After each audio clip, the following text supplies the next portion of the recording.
भाई ज्योति सिंह भी सच कहूँ तो एक पानी पे रहना नहीं सीख रही हैं। जी हाँ, आपसे ये गुजारिश कि ज्योति सिंह भी एक नाव पे अपना कदम नहीं रख रही हैं। आप सब भी सोच रहे होंगे कि ज्योति सिंह को लेकर इतनी बड़ी बातें हम क्यों कह रहे हैं। तो आपसे ये गुजारिश किया, ज्योति सिंह की हरकत ने सारी बातें करने पे मजबूर किया। जी हाँ, ज्योति सिंह अपनी इंस्टाग्राम पे ये वीडियो शेयर किया, जहाँ बर्फबारी में काफी मस्ती करती नजर आ रही हैं। ज्योति सिंह भी काफी क्यूट नजर आ रही हैं और ऐसे में इस वीडियो में काफी ज्यादा खुश नजर आ रही हैं। लेकिन वहीं ज्योति सिंह की इस वीडियो पे उनके चाहने वाले ने कमेंट किया।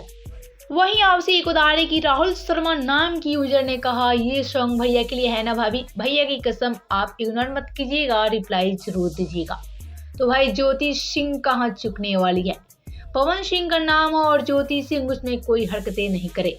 जी हाँ, ज्योति सिंह उस यूजर को रिप्लाई भी दिया। जी हाँ, बातें के जरिए नहीं बल्कि इमोजी के जरिए रिप्लाई देती नजर आई।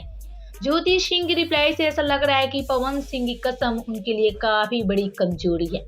पवन सिंह उनके लिए काफी ज्यादा कमजोरी बन के रह गए हैं। तभी तो राहुल शर्मा नाम की यूजर ने जहां पवन सिंह की कसम दिया तो ज्योति सिंह रिप्लाई देने पे मजबूर हो गई। तो ज्योति सिंह की रिप्लाई से और ये फैंस की कमेंट से ऐसा लग रहा है कि ज्योति सिंह आज भी पवन सिंह के लिए काफी ज्यादा प्यार रखती हैं। ज्योति सिंह आज भी पवन सिंह के लिए काफी ज्यादा बेचैन रहती हैं। रिपोर्ट के मुताबिक आपसे ये बता दें कि आज भी ज्योति सिंह पवन सिंह की धर्मपत्नी होने का पूरा फर्ज अदा करती हैं।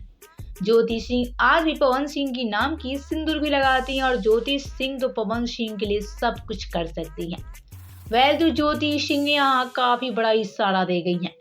क्या सच में ज्योति सिंह और पवन सिंह के बीच सब कुछ ठीक होने लगा है? क्योंकि आजकल 2-3 दिन से ज्योति सिंह काफी ज्यादा खुश नजर आ रही हैं सोशल साइट पे। वहीं ज्योति सिंह जहां कुछ दिन पहले काफी ज्यादा उदास नजर आती थी, हर टाइम उदासी चेहरे से सभी को रूबरू कराती थी, तो फैंस भी कई सारे सवाल करने लगते थे। लेकिन आज ज्योति सिंह काफी बड़ा इशारा दे गई है। तो आपसे को क्या कहना है ज्योति सिंह को लेकर? आपसे को क्या कहना है ज्योति कितने बड़े इशारे से, बताना हमें नीचे कमेंट बॉक्स में।